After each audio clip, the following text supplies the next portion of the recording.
Un ami qui ne trahit pas, un ami qui ne déçoit pas, un ami qui n'abandonne pas. Nous sommes dans un monde où nous sommes autour du monde, nous sommes seuls dans un monde. Nous parlons d'un ami qui ne trahit pas. Et cet ami, c'est Jésus-Christ de Nazareth. Donc tu vas dans les marchés. Je vais dans les marchés. Avec partout, ton équipe. Partout. Dernièrement, j'étais en France en 2022. Je me suis retrouvé dans le métro. La dame. J'ai vu la vidéo. Il dit, mais allons, il a prêché. Et tu as prêché où? Qui est là, ce complet? Il les ça. J'ai vu la vidéo. J'ai dit, mais attends, lui, c'est pas pour qui me. Voilà. Et puis, j'ai essayé de regarder, c'était à quelle heure. J'espère que c'était pas le matin où les gens sont fâchés, ils vont au travail. Ils viennent chanter Jésus. 10h, 11h par là. Dans le train, il a prêché l'évangile. Un ami qui ne trahit pas, un ami qui ne déçoit pas, un ami qui n'abandonne pas. Nous sommes dans un monde où nous sommes autour du monde, nous sommes seuls dans un monde. Nous parlons d'un ami qui ne trahit pas. Et cet ami, c'est Jésus-Christ de Nazareth. Ne pas prêcher l'évangile, pour moi, c'est être un sorcier, au fait.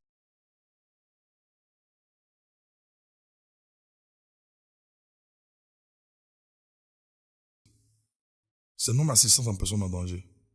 Wow. Tu vois les personnes mourir, tu ne leur parles pas du lendemain, pendant que tu es conscient de ce qui arrive demain sans Jésus. C'est grave. C'est très grave de ne pas évangéliser. C'est très, très grave. Tout ce que Dieu me permet de faire, je fais tout pour ramener les âmes à Jésus, non à moi. Tu disais même que tu allais même dans les prisons. Dans les prisons, je vais dans les prisons. Dernièrement, le 21, j'ai passé longtemps au camp pénal de Boaké pour faire des dons. J'ai chanté là-bas, j'ai prêché l'évangile. Vous donnez quoi? La Bible ou les vivres? Vous donnez quoi? Bible. Vive Bible avec vêtements. Bon, là, on a aidé l'église à terminer le temple en prison. On allait financer pour aider à la finition du temple. Qui finance? C'est moi-même. Sous fonds propres. Sous fonds propres. Ce qu'on me donne, ce que je prends pour faire. Je ne suis pas le genre de personne à... Pour ceux qui me connaissent, je ne suis pas... Trop sur les sous. Moi, et aujourd'hui, à mi-parcours, quel est selon toi l'impact réel que tu as sur les prisons, dans les marchés? Est-ce que les gens se convertissent réellement? Ou est-ce que finalement, on te dit, bon, c'est pas, il va nous donner des trucs? Moi-même, tout à l'heure. La semaine passée, j'étais à Bonnois. On a gagné près de 10 personnes, enfin, 10 personnes à 12 personnes qui ont vu au Seigneur. Le pasteur m'a appelé hier. Il était tellement heureux. Il dit vraiment. Les âmes même viennent et puis sont contents. Ils viennent à l'église, ils sont contents. Ils disent que ils n'ont jamais entendu l'évangile comme ça, au fait. Tu vois ce que je veux dire? Les gens sont venus à Jésus. Si la conversion, c'est tous les jours. Même sur ma page, il reçoit des messages tous les jours. J'ai écouté tel message, j'ai vu telle publication que tu as fait, ça m'a vraiment fortifié. Des chrétiens, une émission, ils de faire une émission à la radio, et puis les gens devaient appeler. Il s'est trouvé que je chantais une chanson, et puis j'ai commencé à parler pour dire non, même si tu vas, tu étais sur le point d'aller voir les marabouts pour dire non, tu abandonnes, tu renonces à la vie, ne va pas, parce que si tu le fais, tu vas perdre beaucoup de choses, et que c'est Gawaya. Le monsieur appelle à la radio directement. Il est en pleurs. C'était quelle radio? La radio Chandelier. Il est en pleurs. Et on lui demande, mais tu as quoi? Il dit non, le chant vient de parler de ma vie parce que j'étais en route pour aller voir le marabout parce que je suis fatigué. Mes 3 enfants, ils vont pas à l'école. On les a renvoyés. Je n'ai pas d'argent. C'est compliqué. Mon activité est gâtée. Et c'est le message là qui m'a retenu. Ils sont en train de rebousser le chemin. Vraiment que Dieu me bénisse. Et j'ai prié pour lui. Je vais dire, pendant l'émission. Et après, je l'ai appelé. Je lui ai fait un dépôt. Il a été soulagé. Aujourd'hui, on a un bon contact. Il est retourné à voir du Seigneur. C'est à cela qu'on a appelé, au fait. Dieu te bénit. Donc, tu bénis également les autres. C'est à cela qu'on a appelé. D'accord. Tu as combien d'albums à ton actif? Sinon, combien d'œuvres? On va dire ça comme ça. Parce que peut-être que tu n'as pas encore d'album. Tu as combien d'œuvres? Il y a beaucoup d'albums. Non, je sais, j'ai la réponse. Je demande quand même. Tu dois avoir 5, je crois, les albums. 5 albums et puis pas mal de singles. Là, on se prépare à faire sortir un single intitulé « Jésus ne cessera de te tourner ». Et puis... c'est pas un titre un peu long? Non. Jésus ne cessera de te tourner. On peut pas raccourcir ça? Non.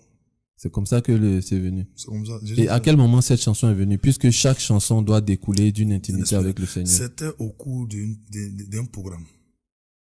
Et en cette période-là, c'était vraiment compliqué. Et j'étais en train de chercher la voix de Dieu pour que Dieu me réponde.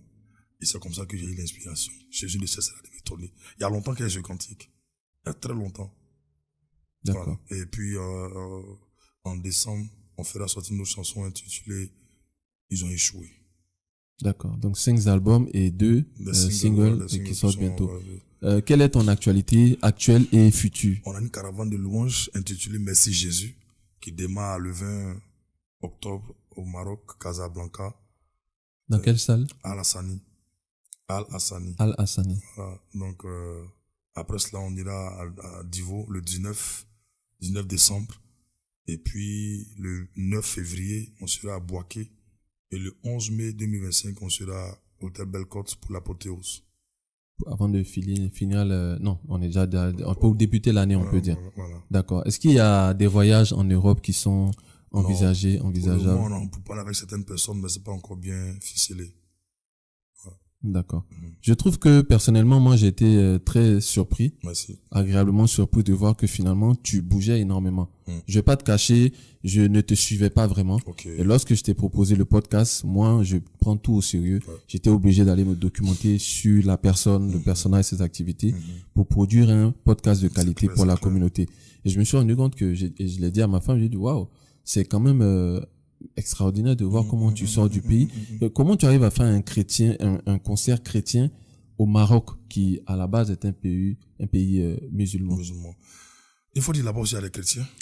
Il y a des chrétiens qui ont soif. Mais est-ce que c'est facile? Parce qu'au final, le nom même est arabe. Oui. Je suppose que le propriétaire de la salle n'est pas chrétien. Bon, c'est un homme d'affaires, hein. Lui, s'en fout. Il donne si tu peux payer.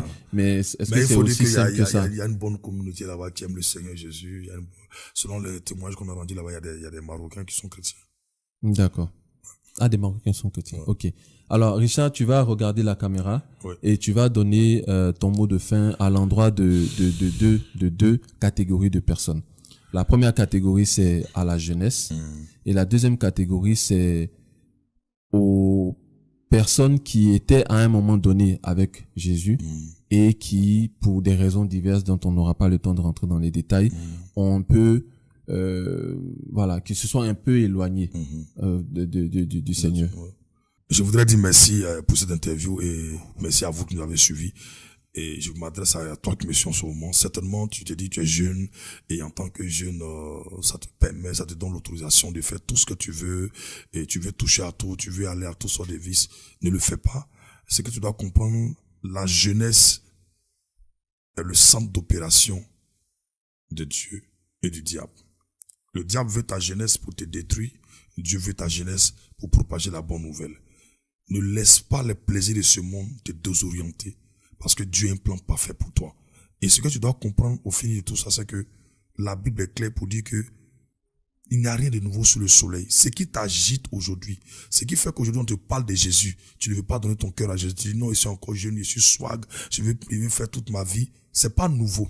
Il y a un jeune dans la Bible, il avait son grand frère, il avait un papa, et le jeune vient dire à son père, donne-moi ma part d'héritage. Pendant que son papa est encore vivant, il réclame sa part d'héritage. Et son père lui donne sa part d'héritage, il va dilapider sa part d'héritage. Il est parti vivre comme il voulait. Il allait chercher des femmes, aller faire paillage, on va le dire ainsi, aller vivre comme il pouvait vivre. Et à un moment de la vie, il n'avait plus rien. Il espérait manger même la nourriture des pauvres, il ne gagnait pas. Et la Bible déclare qu'il est rentré en lui-même, il a pleuré amèrement, il a pris une bonne résolution, il dit bon, c'est vrai que j'ai déconné, j'ai dilapidé l'argent de mon père, mais je retournerai vers mon père, je lui dirai papa, j'ai péché contre le ciel, j'ai péché contre toi, accepte-moi tel que je suis, traite-moi comme tes mercenaires. Et il prend la résolution d'aller vers son père, et quand son père l'a vu de loin, son père est venu vers lui. Son père a couru pour aller vers lui. Son père l'a embrassé. Il a commencé à l'embrasser. Il a commencé à dire à son père, je ne suis pas digne. J'ai pris l'argent pour aller chercher les prostituées. Son père lui dit, mon fils, je pensais que tu étais mort. Tu es revenu à la vie. Quel amour merveilleux. C'est cet amour-là que Dieu a pour toi.